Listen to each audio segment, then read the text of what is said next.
नमस्कार, जय माता दी सबको। स्वागत है आपका हमारे चैनल एस्ट्रो बानी में। कैसे हैं आप सब? मैं उम्मीद करती हूँ कि आप सब ठीक होंगे, खुश होंगे और आशा करती हूँ कि आपको मेरी वीडियोस भी पसंद आ रही होंगी। जो आज की मेरी वीडियो का टॉपिक है वो आप सब टाइटल में पढ़ चुके हैं। कुछ ऐसे दोष हमारे घर में लग जाते हैं हमारी खुद की गलतियों की वजह से, हमारे खुद के ऐसे किए गए कामों की वजह से कि वो हमारे घर पे लग जाते हैं और बहुत देर तक लगे रहते हैं वो दोष, वो जल्दी नहीं जा पाते। तो आपने ऐसा क्या करना है कि आपके घर में दोष ना आ पाए। आपको ये चीज़ का ध्यान रखना है कि क्या चीज़ आपने नहीं करनी है, क्या गलतियां हैं जो आपने नहीं करनी है। कई लोग ऐसे हैं जो कि गलतियां करते हैं, गलतियों को दोहरा देते हैं क्योंकि उन्हें पता नहीं होता कि ये चीज़ हमें नहीं करनी है, जिसकी वजह से हमें बार बार हमारे घर पर दोष लग रहा है। और कभी भी अगर हमारे घर में दोष लग जाता है तो मेरी यहाँ बात ध्यान से सुनिए, वो दोष को निकलने में बहुत टाइम लगता है। तो ये गलतियां जो आप करते आ रहे हैं वो अभी से ही बंद कर दीजिए। बहुत सी मैंने ऐसी वीडियोस बनाई हैं जिसमें मैंने आप सभी को ये बताया है कि आपको क्या करना है जिससे लक्ष्मी जी आपके घर आएंगी, आपको क्या करना है जिससे पैसों की बरकत आएंगी। जो आज की वीडियो है उसमें आपको मैं बताऊंगी आपको क्या चीज़ें नहीं करनी है, बिल्कुल भी नहीं करनी है आपके घरों में। अगर आपने ये चीज़ की है या पहले से करते आए हैं, क्योंकि ये जो चीज़ें हैं ना जो मैं आपको बता रही हूँ कि इतनी बेसिक चीज़ें हैं कि कई लोग होगा जो कर रहे होंगे। तो इतनी बेसिक चीज़ें हैं ये, तो आपने ये छोटी छोटी आसान चीज़ें हैं जो आप करते भी आए हैं, लेकिन अगर इसे स्किप कर देंगे बिल्कुल ही, मतलब स्किप होता कि चलो थोड़ी देर के लिए वो कर दिया, स्किप कर दिया थोड़ी देर के लिए, परमानेंट के लिए, पूरी लाइफ के लिए इन चीज़ों को आपने नहीं करना ना। मतलब ना आज से ही विचार बना लीजिए कि ये चीज़ें मैंने नहीं करनी जिससे कि मेरे घर पर, मेरे परिवार पर, मेरे परिवार के लोगों पर दोष लग रहा है, दोष पड़ रहा है, घर के वास्तु में दोष पड़ जाता है। जब हम ये गलतियां करते हैं तो घर के वास्तु में दोष पड़ता है। जब घर के वास्तु में दोष पड़ता है तो घर पर रह रहे इंसानों पर भी दोष पड़ता है, उसका असर आ जाता है। तो आपने क्या करना है मैं आपको बताती हूँ, सॉरी क्या नहीं करना है मैं इसमें आपको बताती हूँ कि आपको उस वीडियो में आपको बताऊंगी आपको क्या चीज़, क्या गलतियां हैं जो आप करते आ रहे हैं जो आपको आज से ही अभी से ही इसी वक्त से बंद कर देनी है।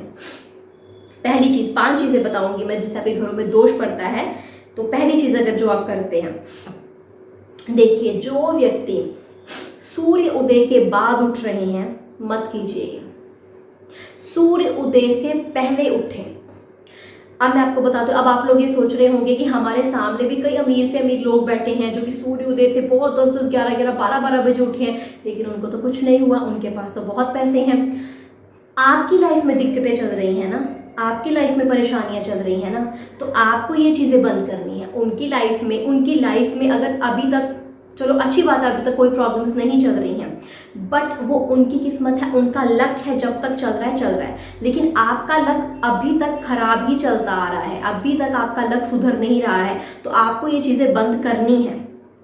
तो सूर्य उदय से पहले उठना है। ज़रूरी नहीं है 4, 4:30, 5 बजे उठें, 6 बजे उठ जाएं, 5:30, 6 बजे, 6:30 तक उठ जाएं। गर्मियों का मौसम है, थोड़ी सुबह सुबह की हवा लीजिए, सुबह सैर कीजिए, आपको खुद को बहुत अच्छा फील होगा। तो सूर्य उदय के बाद आपने नहीं उठना है, जल्दी उठने की आदत डालिए, जल्दी उठें, जल्दी नहाए धोएं, मंदिर में जाकर प्रार्थना करें। देखिए अच्छी बातें बता रही हूँ आपको, क्या नुकसान है इसमें। आपको 1 दिन 2 दिन मुश्किल लगेगा, लेकिन आप खुद देखेंगे कि आप जब जल्दी उठेंगे, नहाएंगे धोएंगे, तैयार होंगे, सैर करेंगे, मेडिटेशन करेंगे, योगा करेंगे, मैं खुद करती आई हूँ, तो आपको बहुत फ़ायदा मिलेगा। योगा करने से भी बहुत फ़ायदे मिलेंगे। ये चीज़ प्लीज़ करिए। जब हम सुबह जल्दी उठते हैं तो हमारे ग्रहों को भी खुशी मिलती है। जितने भी हमारे ग्रह हैं जो वीक चलते हैं, आप खुद देखेंगे आपके वो ग्रह स्ट्रांग होने शुरू हो जाएंगे अगर आप सूर्योदय से पहले उठते हैं। और अगर आपकी आदत है सूर्य को क्या कहते हैं पानी देने की, तो और ही बढ़िया है, बहुत ही बढ़िया बात है। तो अब मैं आपको बताती हूँ दूसरी चीज़ जो आपने नहीं करनी। आपके घर में मोस्टली लेडीज़ को शौक होता है नए नए पर्स लेने का, नए नए बैग्स लेने का। जेंट्स को कम होता है, लेडीज़ को थोड़ा ज़्यादा होता है। तो आप देखेंगे कि हर लेडीज़ के बाद 2 या 3, 4 बैग्स पाए जाते हैं। एक बैग वो मोस्टली यूज़ करती है, बाकी पड़े रहते हैं घर पे। तो जितने भी बैग आपके घर पे पड़े हुए हैं जो आप यूज़ करते हैं उसमें तो पैसे होंगे, लेकिन जो घर पर पड़े हुए हैं उसको खाली नहीं रखना। स्पेशली कोई पर्स फटा हुआ मत रखना। कोई फटा हुआ है फेंक दीजिए, मत यूज़ कीजिए, घर पर भी मत रखिए। अगर आपका पर्स फटा हुआ है, किसी जेंट्स का वॉलेट फटा हुआ है, घर पर भी नहीं रखना। यूज़ तो बिल्कुल ही नहीं करना, बट घर पर भी नहीं रखना आपने फटा हुआ। और अगर आपके घर में एक्स्ट्रा बैग्स हैं या वॉलेट्स हैं, एक्स्ट्रा बैग्स हैं, तो उसको आपने खाली नहीं रखना है। लेडीज़ के जो पर्स होते हैं, अगर घर पर भी हैं तो चाहे उसे 10 रुपये रख दे, चाहे 1 रुपये का सिक्का रख दे, कुछ भी रख दे, लेकिन पर्स को स्पेशली कहा जाता है जहाँ पर लक्ष्मी पाई जाती है। आपने कभी ना कभी वो पर्स यूज़ किया होगा, तभी खाली रखा हुआ इस टाइम, या सोचा होगा कि मैं इसे बाद में यूज़ करूँगी। तो अगर सोचने के इरादे से लिया है या कि पहले यूज़ किया हुआ है, तो उसे खाली नहीं रखना। उसमें 10 रुपये या 1 रुपये 2 रुपये कुछ भी आपकी श्रद्धा के अनुसार आप डाल दीजिए, बट उसे आपने खाली नहीं रखना। अब तीसरा दोष मैं आपको बता रही हूँ, आपने क्या करना है। अगर आपको किसी से पैसे लेने की ज़रूरत है, या आप किसी से कर्जा ले रहे हैं या किसी को कर्जा दे रहे हैं, तो ये याद रखना है, ये करना ही करना है। इससे बहुत भारी दोष पड़ता है। आपने कभी भी मंगलवार को और कभी भी शनिवार को ना किसी से कर्जा लेना है, ना किसी से आपने कर्जा देना है। जब हम मंगलवार को कर्जा लेते हैं या देते हैं, और जब हम शनिवार को कर्जा लेते हैं देते हैं, तो ये हमारे ऊपर दोष लेकर आता है, हमारे घर पर भी दोष लेकर आता है। क्योंकि मोस्टली लोग घरों पर ही बुला लेते हैं कि घर से आके पैसे पकड़ लो, या घर पर आ जाओ हम पैसे दे देंगे। तो मंगलवार, और बाहर भी देने हो अगर, तो आपने मंगलवार अगर घर पर देंगे तो पूरे घर पर दोष पड़ेगा। अगर बाहर देते हैं मंगलवार और शनिवार के दिन पैसे लेते हैं या देते हैं, तो आपकी खुद के ऊपर ये दोष लग जाएगा। तो आपने मंगलवार या शनिवार को ना पैसे देने हैं किसी को, ना पैसे आपने लेने हैं। तो ये चीज़ आपने याद रखनी है। इसके अलावा अगर मैं आपको एक दिन बताऊं कि कौन से दिन आप पैसे ले सकते हैं या आप दे सकते हैं, तो इसका अगर मैं आपको दिन बताऊं तो सोमवार के दिन आप पैसे ले भी सकते हैं, आप पैसे दे भी सकते हैं। बहुत ज़रूरी है आपको कर्ज देना किसी को, तो सोमवार के दिन दीजिए। बहुत ज़रूरी है कर्ज किसी से लेना, तो सोमवार के दिन लीजिए। तो ये चीज़ आपने ध्यान रखनी है। बाकी चौथी चीज़ है, आपने अपने घर पर कबाड़ इकट्ठा नहीं करना। देखिए, कबाड़ का मतलब ये नहीं होता कि आपका स्टोर रूम है और उसी में कबाड़ पड़ा हो।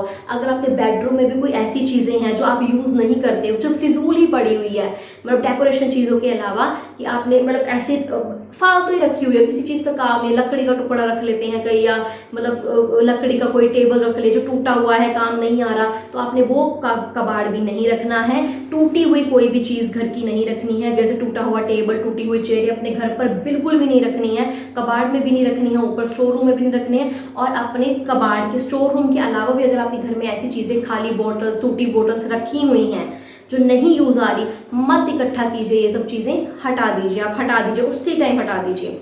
और पांचवी चीज़, रात के वक्त कभी भी आपने जूठे बर्तन रखकर नहीं सोना। ये सबसे बड़ा आपके घर पर इस चीज़ का दोष लगेगा अगर आपने किचन में बर्तन जूठे रख दिए हैं। तो अगर आपको एक प्लेट मिली है जिसमें आप खाना खाते हैं, उसको अगर आप गंदी रखकर सो जाएंगे, वही आपको अन्न दे रहा है, वही इसमें रख के आप अन्न खा रहे हो, तो आपने खाली पेट सोने से पहले कभी भी आपने बर्तन जूठे नहीं रखने। किचन को पूरा साफ सुथरा रखना, चाहे सुबह का टाइम हो, चाहे दोपहर का टाइम हो, चाहे रात का टाइम है। किचन ही ऐसी जगह है जो पूरे परिवार को अन्न देती है, वो एक ऐसा कमरा माना गया है। तो किचन को मोस्टली साफ सुथरा रखना है, सुबह भी, दोपहर भी, और क्या कहते हैं, रात को भी आपने ये चीज़ करनी है। किचन को साफ रखकर ही सोना है, ऐसे बिल्कुल नहीं सोना, पूरा साफ करना है, बर्तन साफ करने फिर सोना है। तो ये जो 5 चीज़ें हैं बहुत बेसिक सी है, कई लोग ये गलतियां करते भी होंगे, तो ये गलतियां बिल्कुल भी नहीं करनी है, बिल्कुल भी नहीं। पुराने बुजुर्गों ने भी ये सब चीज़ें बताई होंगी, जैसे खड़ा झाड़ू नहीं रखना। ये थोड़ी थोड़ी चीज़ें होती हैं जिन पर हमारा यकीन करना, अगर आप नहीं भी करते तो कर लीजिए। कई बातें ऐसी होती हैं जिसपे हमारा यकीन करना ज़रूरी हो जाता है, जो हमारे घर पर दोष लेकर आती हैं। तो ये गलतियाँ हैं जो आपने नहीं करनी। तो आप देखेंगे कि कोई भी ऐसा दोष नहीं होगा जो आपके घर पर पाया जाएगा। कोई व्यक्ति कभी बीमार नहीं पड़ेगा, कभी पैसों की दिक्कत नहीं होगी, कभी भी कोई भी रुके हुए काम होंगे तो वो बनेंगे, कभी भी कोई काम आपका नहीं रुकेगा। तो ये चीज़ें जो आपने करनी है। इसी के साथ मैं अपनी वीडियो को समाप्त करती हूँ। उम्मीद करती हूँ आपको मेरी वीडियो अच्छी लगी होगी। अगर आपको मेरी वीडियो अच्छी लगी है तो इसे लाइक करें, सब्सक्राइब करें हमारे चैनल को और शेयर करें। शुक्रिया।